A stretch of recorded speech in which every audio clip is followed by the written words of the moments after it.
Welcome to this week's Quick Charge. In Jesus' parable of the lost son, that wayward son had a reality check. In Luke 15:17, the Bible says he came to himself, or he came to his senses, or he realized what he was doing. He had a moment of self-reflection. A reality check, by definition, is an occasion in which one is reminded of the state of things in the real world. It's what's really going on. Where am I really? What is my true state? It actually means to turn back on yourself. The son was wondering, is what I'm currently doing or the way that I'm now living, is that sustainable and profitable long term and over the long haul? Because I now realize I can't do this long term. This level of living is not bringing life or my destiny or the kingdom. I'm existing and surviving and maintaining, but I'm not really living and prospering. I'm not progressing or growing or gaining or even attaining. I've got so many other things that are competing with the heart of my Father toward me that these things have literally separated me from His love.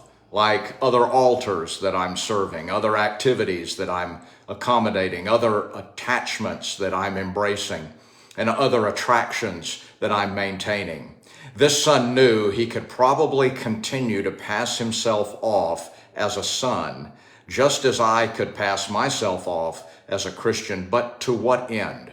For what gain? He didn't want to just look like a son. He wanted to be with his Father. He was separated from his Father's love and presence. The first reality check in the Bible came from God Himself in Genesis chapter 3, when He asked Adam and Eve, "Where are you?" Or, "How's that working for you? You are my beloved creation, yet you're hiding behind a bush, wearing a bunch of leaves and shaking with fear, and you're blanketed with shame and guilt and remorse. How are those substitutes working for you? After all, you have a destiny to be fruitful and multiply. You're part of my grand plan and my grand prize. Is this really how you want to live? Is this really the way you want to finish, or where you want to finish?" A reality check proffers, am I content to be so preoccupied by other things that I miss the prize? So how can I tell when my love is set on Jesus, when it's centered on Jesus? Well, perhaps we should be careful before we answer. The Old Testament tells the story of a king who's trying to discern the real mother of a child. Two harlots are brought into the presence of Solomon, and both are saying, "The child is mine." How does he tell? How does he know which one is acting out of real love? Which one's love is pure and honorable and righteous? Well, the king makes a royal decree, which is the final word, and that is to cut the child in two. Now, the pretender, the one who is less than genuine, the one who she's okay with that because she wanted what would be best for her, she wanted her share. She refused to give in, to let go and release her claim.